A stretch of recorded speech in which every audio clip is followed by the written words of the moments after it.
कैसे हैं आप लोग। आज की इस वीडियो में हम पढ़ने वाले हैं विलियम वर्ड्सवर्थ को। आज हम इनकी बायोग्राफी को स्टडी करेंगे। आपको बता दूं, मैं ये रोमांटिक एज से बिलोंग करते हैं और रोमांटिक एज एक्चुअली इन्होंने ही शुरू की थी।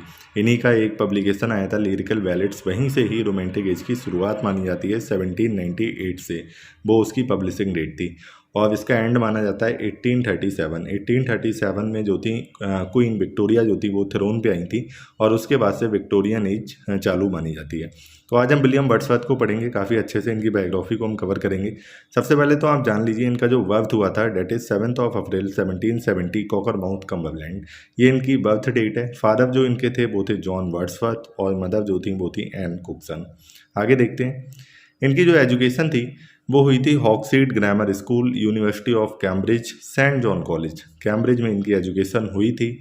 और ये जो थे वो सेकंड ऑफ द 5 चिल्ड्रन थे, मतलब ये 5 भाई बहन थे, उसमें ये दूसरे नंबर पे थे। अच्छा, ये मूडी और वायलेंट टेम्पर थे। ओके, अब 1778 में जब वो केवल 8 साल के थे, हिज मदर डाइड, उनकी माँ जो हैं वो गुजर गई। और 1787 at the age of 17 he was enrolled at the Saint John college Cambridge. अभी बताया था एजुकेशन इनकी यहाँ पे हुई थी। और 1791 में इन्होंने अपनी बैचलर डिग्री जो है वो कंप्लीट कर ली। आगे देखते हैं। अच्छा, बायोग्राफी वाली वीडियो हमेशा छोटी होती है, ठीक है, क्योंकि मैं बायोग्राफी में आपको बहुत ज़्यादा चीज़ें नहीं बताऊंगा जो चीज़ें एग्जाम में पूछी जाती हैं। वैसे तो आप बायोग्राफी पढ़ने अगर बैठोगे, ठीक से पढ़ोगे तो 1-2 घंटे की भी वीडियो बन सकती है, लेकिन वो जो कंटेंट है वो यूजलेस है। जो आपके काम का है वो मैं आपको बता दूंगा, ठीक है। 1790 से 91 वर्ड्सवर्थ में 2 ट्रिप्स टू फ्रांस। वो फ्रांस गए थे 2 बार, तो ये इंपॉर्टेंट पॉइंट है, इसको ध्यान रखना। ड्यूरिंग हिज फ्रांस ट्रिप 1791 जब वो दूसरी बार फ्रांस गए थे तो एक फ्रेंच वुमेन थी, he fell in love with her. उसका नाम क्या था? Annette Vallon, who gave birth to their daughter Caroline. ये इंपॉर्टेंट है, ठीक है।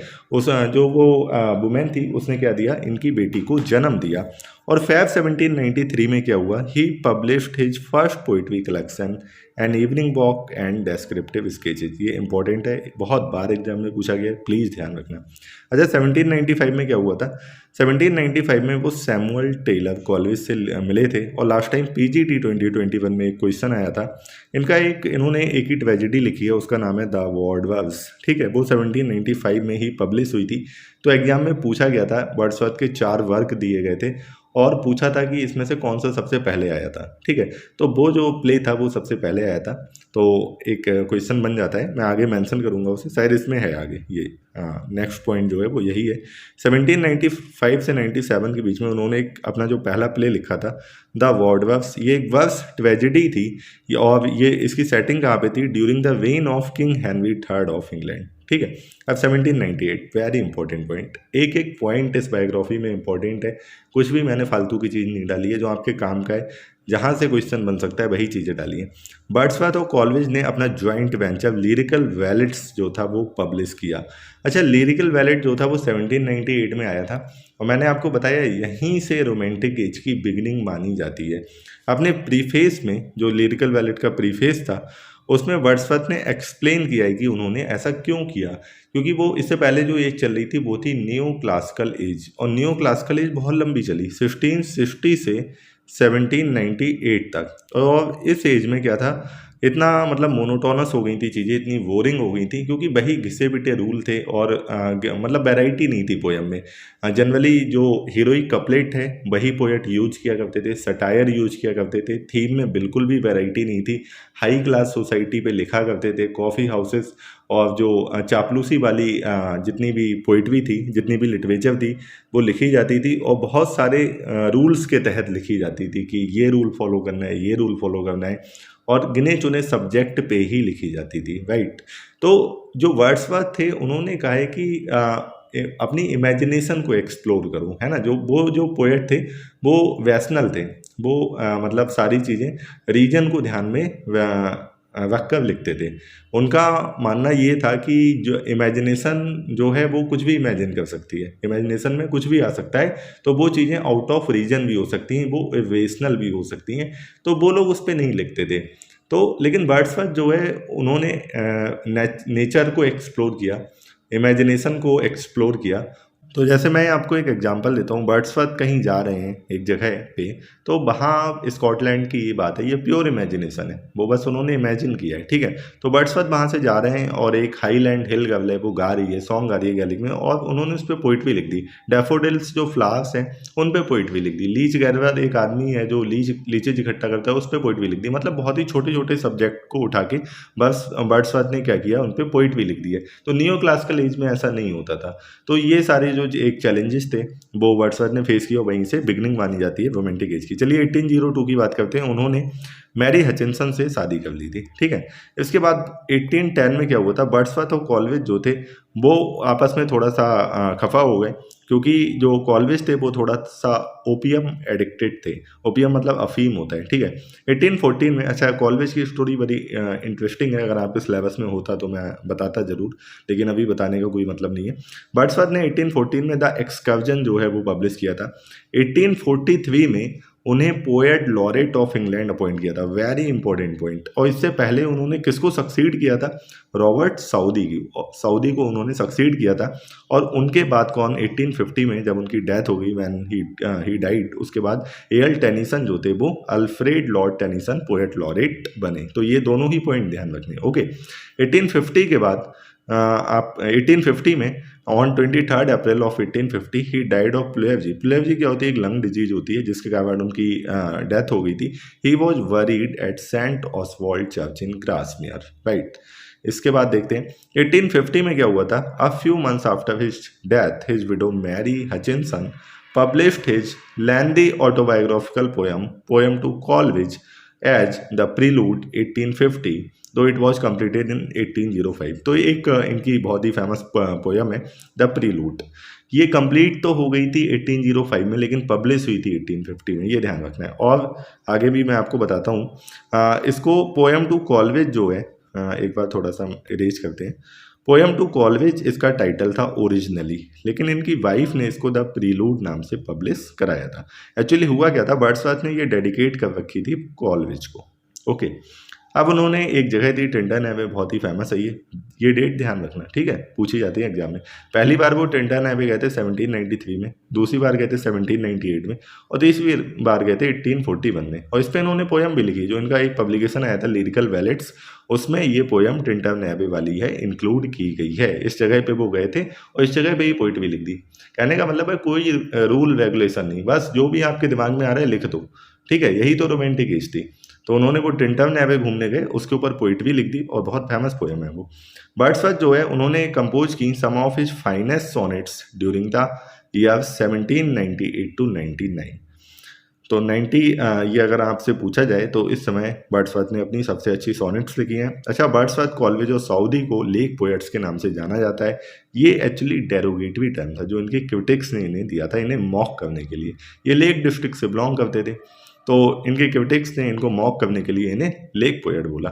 आगे देखते हैं, इन्होंने 500 से भी ज़्यादा सोनेट लिखी। अगर आपसे एग्जाम में पूछा जाता है कि किस पोएट ने 500 से भी ज़्यादा सोनेट लिखी है, तो आप WW टिक करके आ जाना।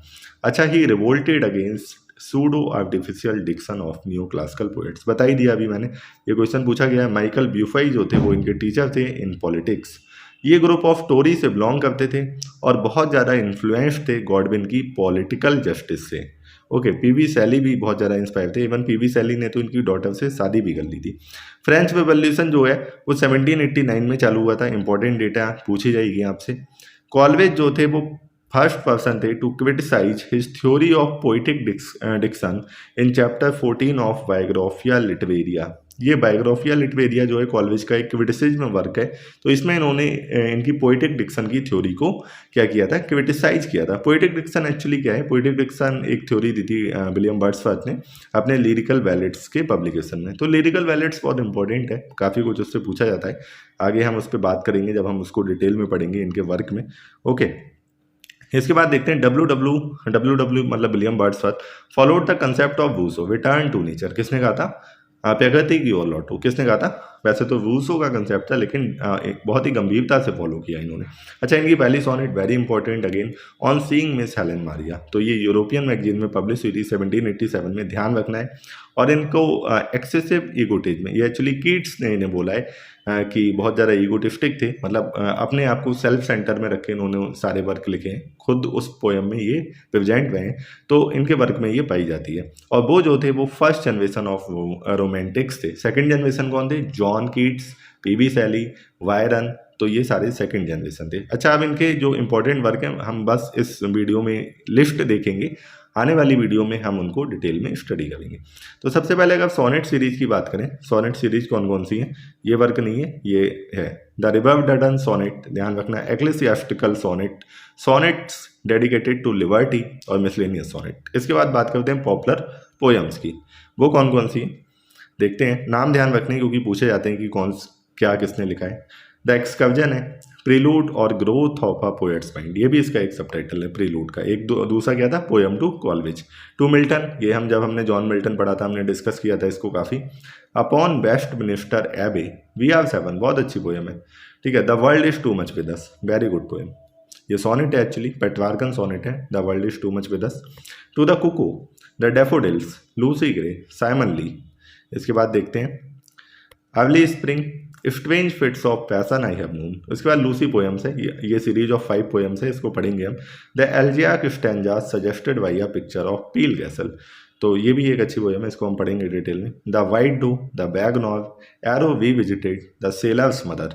इसके बाद देखते हैं Goody Blake, the ruined cottage, descriptive sketches, जो इनका पहला पोइटिक कलेक्शन था, एन इवनिंग वॉक, दोनों ही इंपॉर्टेंट है। Effusion on death of James Hogg, she dwelt among untrodden ways, 3 years she grew, lord मियाँ, एक नवेटिव पोएम है, ध्यान रखना पूछा गया एग्जाम में। आगे देखते हैं Dion, song at the feast of Brougham castle, the affliction of Margaret, resolution and independence, इसकी बात कर रहा था अभी मैं, लीच कैडवर की। The the brothers and guilts and sorrow, Peter Bell, the fountain, poor Susan, Ruth, to a skylark. तो ऐसी एक सिमिलर पोएम पीबी शैली की भी है, आगे हम बात करेंगे उसके बारे में जब हम पीबी शैली को पढ़ेंगे। Stepping westward to a highland girl, the solitary reaper, intimation of immortality from recollection of early childhood, ये बहुत ही इंपॉर्टेंट पोएम है। Tintern Abbey, the rainbow, ode to duty, the idiot boy, Michael. आगे next देखते हैं the thorn, the Wordsworth, a tragedy, very important. Preface to lyrical ballads, ये criticism work है actually, ठीक है, जो कि वहीं उसी वॉल्यूम में ऐड किया गया था। तो ये थी विलियम वर्ड्सवर्थ की बायोग्राफी, आई होप आपको अच्छी लगी होगी। इसके बाद हम जो करेंगे नेक्स्ट वीडियो में इनके इंपॉर्टेंट वर्क करेंगे। इनके इंपॉर्टेंट वर्क मैं आपको बता दूं हम 2 वीडियो में कवर करेंगे, उसके बाद अगर कुछ छोटे मोटे पॉइंट रह जाएंगे तो वो हम तीसरी वीडियो में कवर करेंगे, उसके बाद हमारा ऑथर कंप्लीट हो जाएगा।